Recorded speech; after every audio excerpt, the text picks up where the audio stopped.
Muy buen día a toda la audiencia de Detona que nos recibe una vez más en las emisiones de las entrevistas que realizamos prácticamente todas las semanas, dos, tres veces por semana, a veces hasta más, con personajes no solamente de la política, sino también de otras áreas.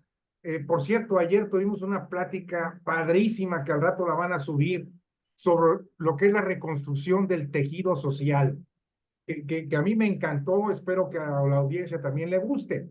Pero el día de hoy tenemos a un invitado especial y me refiero a Guido Lara, al cual le doy la bienvenida y agradezco su presencia. Bienvenido, Guido. Qué gusto, Raúl, un enorme gusto estar con ustedes.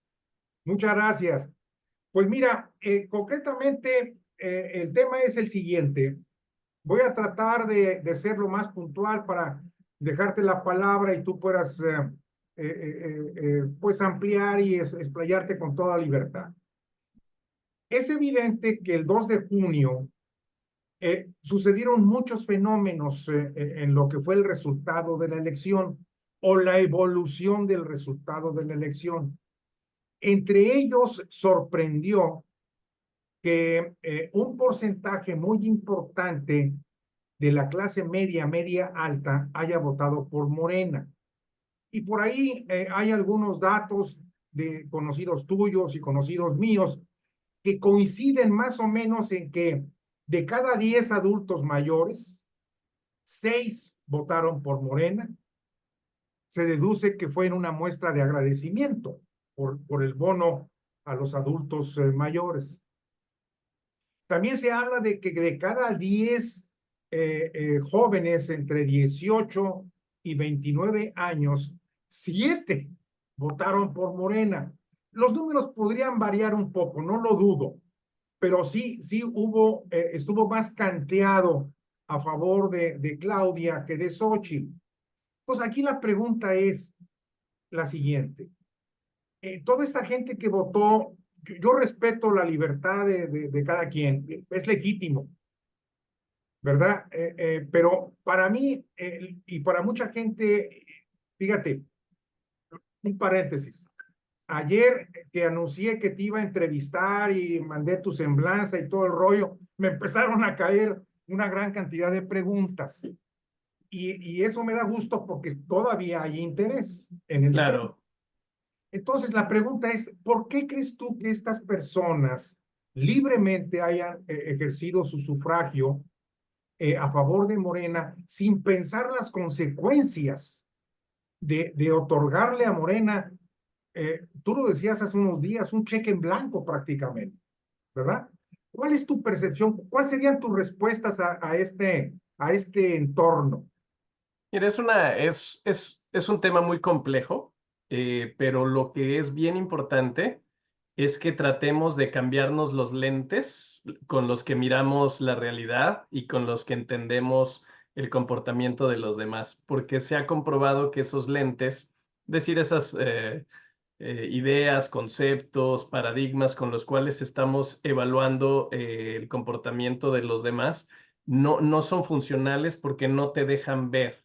No estamos viendo qué pasa en nuestro país, no estamos viendo qué pasa en otros y nos quedamos muy encerrados en lo que con esos lentes se ven. ¿Qué se ven con los lentes que ya no sirven? Con esos lentes que se ve pues se ven cosas reales, se ve una mala gestión gubernamental, se ve una gestión gubernamental que no fue eficaz, que empezó con el tema de cancelar el aeropuerto, lo cual ha tenido unos costos brutales, no solo por la cancelación en sí, sino los impactos financieros que han tenido, que son enormes, un derroche de dinero muy grande, pero que no se ve, no es tangible, se oyen cifras grandes, pero las personas no lo sentimos en nuestro bolsillo o en nuestro refrigerador o en lo que no lo sentimos, no lo vemos. Entonces, eso impide una comprensión inmediata de las implicaciones de decisiones gubernamentales como esa que fue inaugural del gobierno de López Obrador. Tampoco se ve cuestiones que son más abstractas y que los frutos de esas acciones se cosechan en el futuro. pero no son en el presente, como es todo este tema de los contrapesos, el sistema judicial de una u otra forma, los balances macroeconómicos y demás. El problema que tenemos, y este es un problema no solo y exclusivo de los mexicanos, pero es importante, en los estudios que hemos hecho de sueños y aspiraciones de los mexicanos, encontramos que el tiempo que describe al mexicano no es el futuro, ni tampoco el pasado, porque el pasado, todo el mundo decimos que somos muy apegados a nuestro pasado, pero tú pregúntale a alguien qué significa el calendario azteca, qué hay ahí en esa piedra del sol. Nadie te va a decir, ¿no? Entonces tenemos una relación con el pasado un poco como de monografía, de libro de texto, pero no hay una relación clara sobre el pasado. Tan no hay esa relación clara con el pasado que estamos en ese eterno retorno donde estamos regresando a lo que México fue gobernado durante 70 años por un partido hegemónico, ¿no? Entonces, estamos regresando a eso y no hay una reflexión importante sobre el pasado. La historia que se está destruyendo es la historia que se construyó a partir de la alternancia. La alternancia en el 2000 creó unas expectativas, un poquito antes también, con el gobierno de Cedillo y demás. Se empezaron a generar instituciones modernas tipo el Instituto Federal Electoral en su momento, INE, el Instituto para la Transparencia, la Comisión Nacional de Derechos Humanos, la Comisión Federal de Competencia, una serie de instituciones públicas, no diría gubernamentales, que tienen un carácter de autonomía, que lo que buscaban precisamente era el balance y la redistribución del poder y que no todo el poder estuviera en manos de unas cuantas manos. El resultado que tenemos pone en dos personas, en el presidente López Obrador, que tiene una influencia muy importante y un poder muy grande y además una base social y un carisma y un cariño en grandes sectores de la población, así como hay odio en otros sectores de la población. Pero bueno, digamos que no pasa inadvertido la presencia del presidente, uno, y la nueva presidenta virtual, Claudia Sheinbaum. Entonces, no es sano para el país, no es nada sano que los resultados de la elección hayan puesto tanto poder en tan pocas manos, ¿no? Entonces, eso es delicado. Regresando a tu pregunta, ¿y por qué personas con capacidad de entender más las implicaciones? Porque esto es bien importante. Nosotros hicimos un estudio que se llamó El votante de en medio, que si tú partes el país en dos y te vas exactamente a lo que está en medio, que por cierto no es clase media, la clase media está arriba en la pirámide. México tiene un 6% de clase alta, un 14% de media alta y un 15% de clase media. Entonces eso nos hace un 35%, que en general es hacia donde no hay mucha aprobación al presidente López Obrador. Y no hay por dos factores que son importantes. Un factor positivo que habla bien desde alguna manera de este sector de la población y un factor negativo. ¿Cuál es el factor positivo? El factor positivo es que pues, son personas que tienen más elementos de juicio para entender cómo determinadas decisiones o políticas o jugadas gubernamentales pues no están tan bien hechas y no son tan positivas y afectan, ¿no?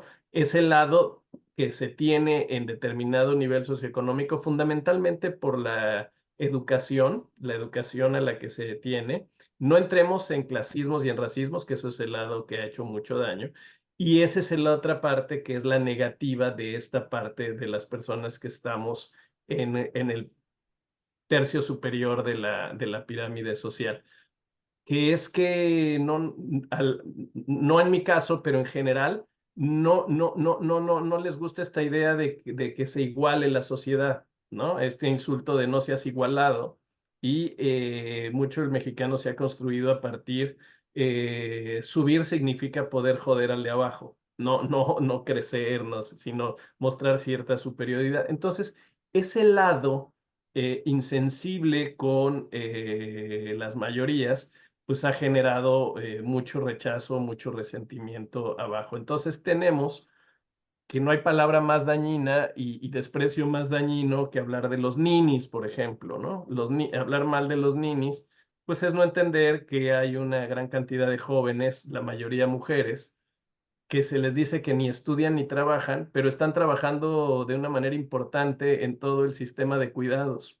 Están haciendo tareas domésticas, están cuidando a una persona mayor, están ahí, están trabajando más que muchos de nosotros y sin embargo se les descalifica, ¿no? Entonces, ¿cuál es la explicación que tenemos de por qué personas que pueden ver un mal gobierno, porque fue un mal gobierno, pero un buen rumbo, y esto es bien importante que entendamos, A ver, es un cómo? buen, Un buen gobierno, pero con mal rumbo. al revés, un mal gobierno es un mal gobierno que le quitó posibilidades de gestionar adecuadamente el sistema de salud, lo destruyó, no generó bienes públicos de calidad en la educación o en la seguridad pública. No, hay casos aislados de buenos avances de la acción gubernamental, que son mínimos. La acción gubernamental como tal, como el Estado creador de bienes públicos, del bien común, de servicios a la población, es desastroso, no es nada bueno, no se avanzó casi nada. Hay algunas cositas, pero en general es muy mal. Pero el rumbo es positivo porque el rumbo va hacia un país más parejo, más igual, y si realmente quien nos escucha tiene vocación democrática, pues no podrá estar en contra de que todos valemos igual, ¿no? Y nada de que yo soy ingeniero y él es albañil y yo valgo más, ¿no? Sino todos valemos igual como parte de una nación. Ese es el lado que López Obrador y su movimiento han sabido leer muy bien. El enorme deseo de la sociedad mexicana por ser un país más parejo, menos, menos clasista y menos racista. Acordémonos cómo López Obrador incorporó a nuestro momento más sagrado de la patria, que es el grito de la independencia, incorporó el grito de muere el racismo y muere el clasismo, ¿no? Y entonces, esa propuesta de un país más justo, de un país más igual, de un país más parejo, también tiene eco, desde luego, en el tercio de mayores estudios de la población. Entonces, cuando tú me dices, explícame por qué, le están dando cara al mal gobierno, no están calibrando los impactos que se puede tener de todas estas medidas anunciadas del Plan C, que son muy cuestionables en términos de desestabilización del sistema que favorezca el desarrollo económico y político social de México. No está claro que sea bueno. Pero y esto es bien importante, la gente no votó porque se chuten el INE ni que se chuten la Suprema Corte de Justicia. De hecho, no se dieron cuenta de esas implicaciones. No es falso el hecho de que están votando por eso. Por ejemplo, en la encuesta reciente que se hace, dice, no, pues el 65 o X porcentaje está a favor de que se vote por los... Pero hay una pregunta previa que les preguntan, ¿usted está enterado de la reforma judicial? La mitad no tenía la menor idea. ¿No? Entonces eso es muy tramposo y es un truco. Quizá está menos chafa que las consultas del aeropuerto que se hicieron hace 5 años o 6 años. Esto tiene un método estadístico, es más serio, pero a fin de cuentas, si a ti te preguntan, oye, ¿qué opinas ¿te gusta que le pongan rabidoclorato de sodio a tu malteada? Pues tú puedes decir sí o no, pero no tienes ni idea de lo que te están hablando, ¿no? Entonces, una encuesta siempre va a haber una respuesta. Y entonces, si se hace el framing, ¿estás de acuerdo que la gente elige a los jueces? Pues, ¿por qué van a decir que no? ¿No? Si me están dando el poder. Entonces, concretando, personas de niveles socioeconómicos medios y altos votaron porque creen por dos cosas, porque creen que México debe ser un país más parejo y segundo, porque no vieron opción. La oposición fue oposición, pero no alternativa.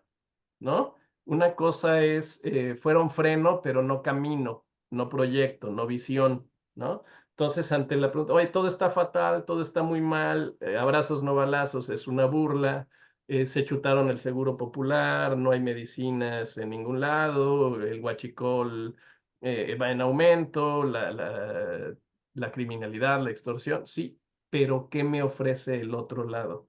¿Qué me ofrece que sea creíble? Y entonces tenemos a una persona bien intencionada y valiosa como Xóchitl Gálvez, pero flanqueada por Alito y por Marco, ¿no? Entonces eso pues destruye la credibilidad de la alternativa, ¿no? Entonces por eso pensemos en el crecimiento que tuvo un partido pues de alguna manera marginal, que no empezó, que definió su candidato mucho más tarde aún que la coalición Fuerza y Corazón, como fue el caso del Movimiento Ciudadano, tuvo el 10% de los votos, tuvo unos cuantos votos menos que el PRI, ¿no? Entonces, sí vienen tiempos donde lo que todas las personas que votaron, votaron más en contra de la López Obrador que a favor de algo. Y lo que se necesita en el futuro es crear ese a favor de qué voy a votar. Es decir, estás tú juntando los 40 millones de abstencionistas, ¿verdad? Que no aparecieron en ningún lado, En ningún lado. más aparte todos los votos que obtuvo la oposición, Sí. ¿verdad? Que más o menos estamos hablando de un 60% aproximadamente, ¿verdad? Sí, es que mira, yo tengo mis dudas sobre ese conteo de los abstencionistas, ¿no?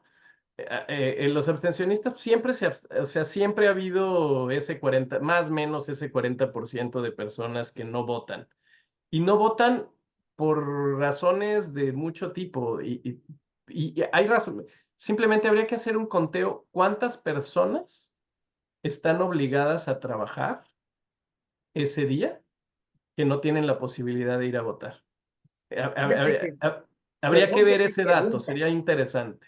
perdón que te interrumpa, fíjate. Eh, Como tú sabes, yo soy miembro del Consejo Nacional de Poder Ciudadano y tenemos presencia en muchos estados de la República. Y curiosamente, unas semanas antes, no sé, a lo mejor un mes, mucha gente de la frontera norte, mucha gente de la península de Yucatán, se quejaban de que no podían conseguir representantes o observadores porque trabajaban los domingos. Claro. Y ahí estamos hablando de millones de Ahí son gentes. muchísimas personas, ¿eh? Así es, digo, hablo de millones, no lo sé, pero Me creo que atrevo a tienes toda pensar la que sí le razón. andamos Habría que pegando a millones. segmentarlo, ¿verdad? Ujú.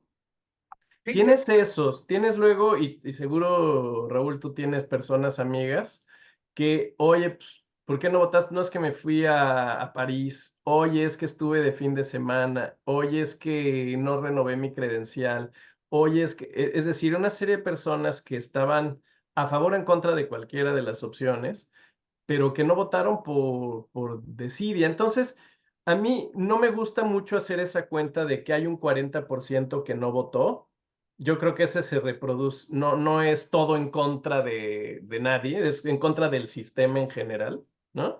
vale. Eh, y pues sí, a fin de cuentas, por ejemplo, en 2021 hubo 30 millones de votos a favor de la coalición de Morena y 28 millones a favor de la otra. Y siempre se estuvo hablando de una u otra, pero no se habló, perdón, esto es 2018. Y se habló siempre de los 30 millones de López Obrador, pero no se habló de los 28 millones de otras opciones. Entonces, de la misma manera, hoy muy desmejorado, muy debilitada la oposición, pero no dejan de ser 20 millones de personas, ¿no? Entonces, con los 15 de Xochitl, más el 10% de Maynes, ahí te hacen, llegas a los 20. Entonces hay veintitantos millones de personas que no votaron por Morena y que están ansiosos de tener una representación y pareciera que no existen. Y con esta sobrerepresentación de que en el Congreso hay 54% de los votos, pero van a tener 74%, es una sobrerepresentación brutal. Entonces aquí también estamos teniendo por todos lados una crisis de representación muy grande. Correcto. Bueno, precisamente tú estás dando entrada al siguiente tema que quería yo plantear poner en la mesa de esta conversación, que es evidente, y eso me queda muy claro, que mucha gente que estuvo trabajando no solamente por meses, sino por años, yo creo que desde el 2021 o un poquito antes, para el 2024, eh, dentro de ellas hay decepción, hay frustración, me atrevería a decir hay coraje, hay enojo también. Y por supuesto, pues hay desánimo. Es algo que sucede en la naturaleza humana. Y por supuesto en los partidos políticos, eh, con todo respeto a las damas que nos oyen, nos escuchan, el madrazo todavía no se lo quitan, ¿verdad? O sea, fue un impacto tremendo. No dudo que Alito y Marco y los que tú quieras, quienes controlan los órganos de decisión dentro de los partidos políticos, pues tengan ya algún puesto como senadores o como diputados locales o lo que sea. Pero, pero queda en su esencia, queda grabado el sello de la derrota, ¿verdad? Y estoy hablando no solamente de los partidos políticos, sino estoy hablando también de muchas organizaciones de la sociedad civil. Ante este entorno, ¿tú qué estás viendo? ¿Tú qué podrías decirle a los partidos políticos? Definitivamente o se rehacen o se rehacen. Y tienen que rehacerse con base a la ciudadanía. De otra forma no va a jalar. Pero bueno, ¿para qué propongo yo si a ti te invité a dar una propuesta? A ver, dinos, por favor, Guido. No, mira, aquí lo primero, y esto es, desde luego, el nivel de la derrota es aplastante, es devastadora, es contundente, sobre todo por las implicaciones que tiene de que está, insisto, por una fórmula de sobrerepresentación, pero está anulando cosas que son muy importantes en México, que es la pluralidad, la inclusión, la diversidad, el diálogo, el acuerdo, el que todas las voces estén representadas.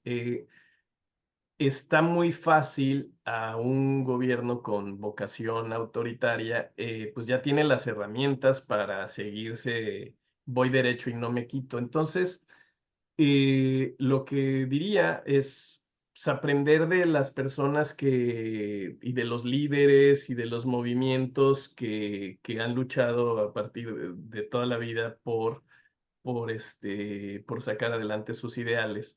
Y pensemos tanto en el concepto panista fundador de la brega de eternidades, o sea, como que esto va para largo, ¿no?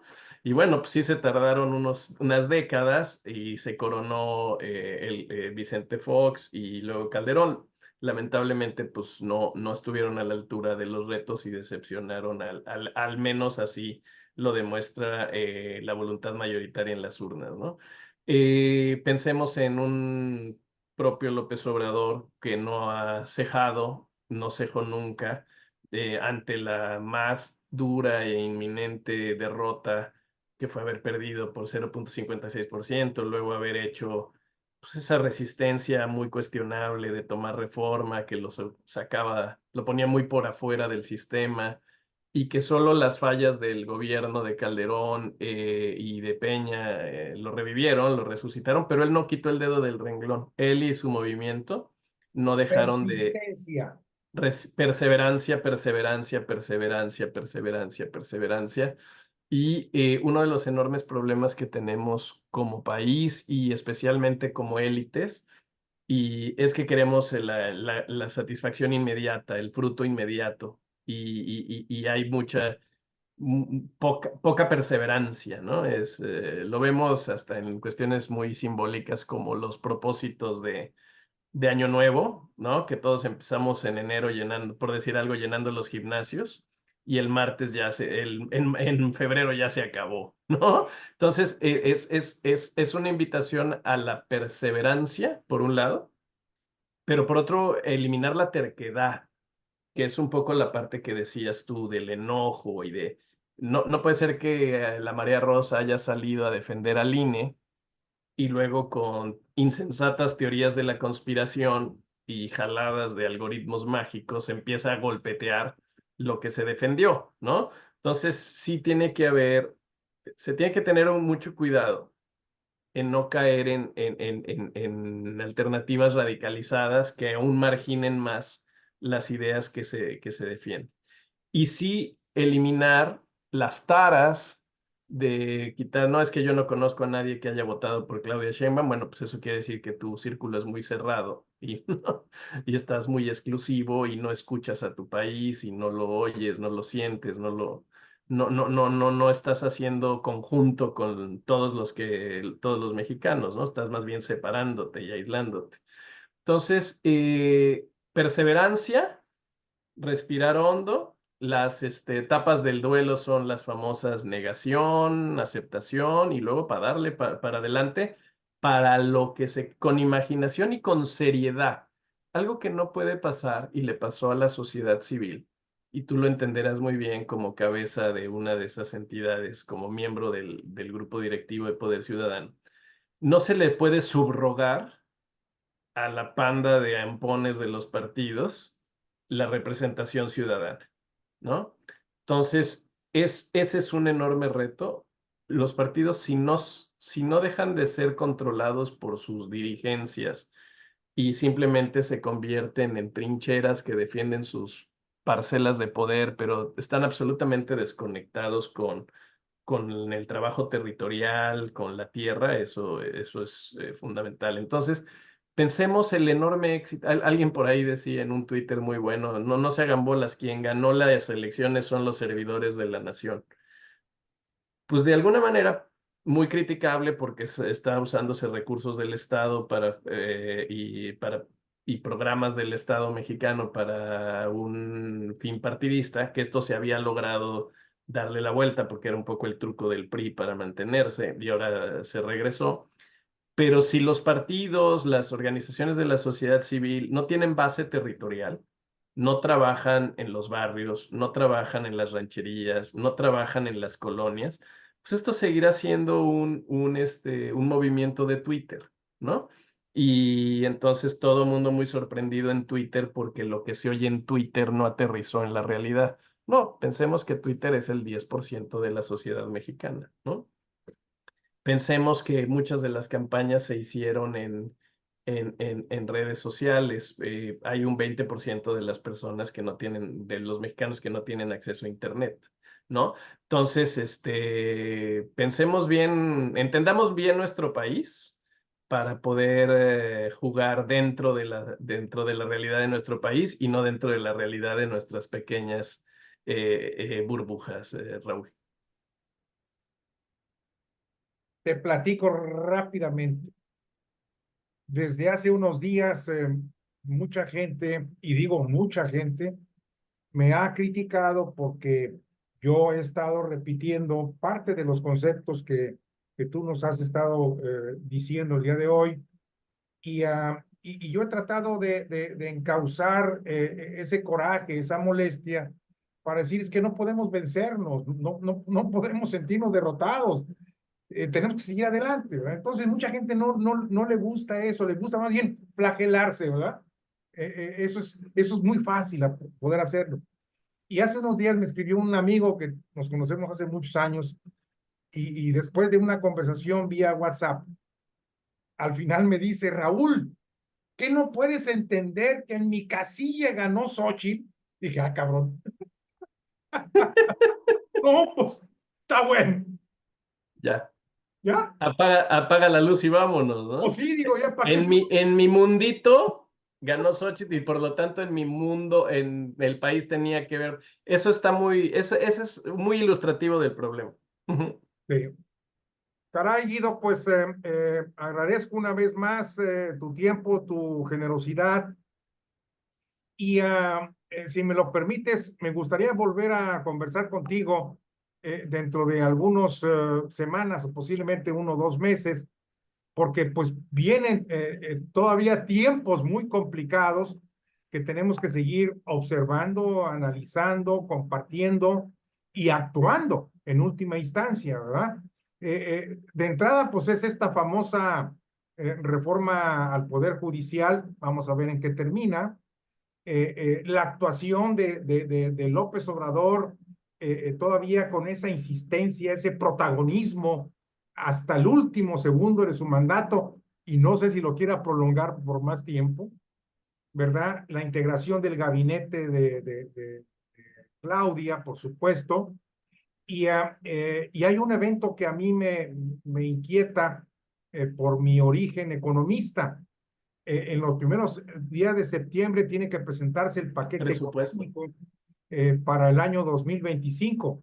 Y ese nos va a dar muchas luces de qué es lo que va a pasar, porque el país está colgado de alfileres desde el punto de vista financiero.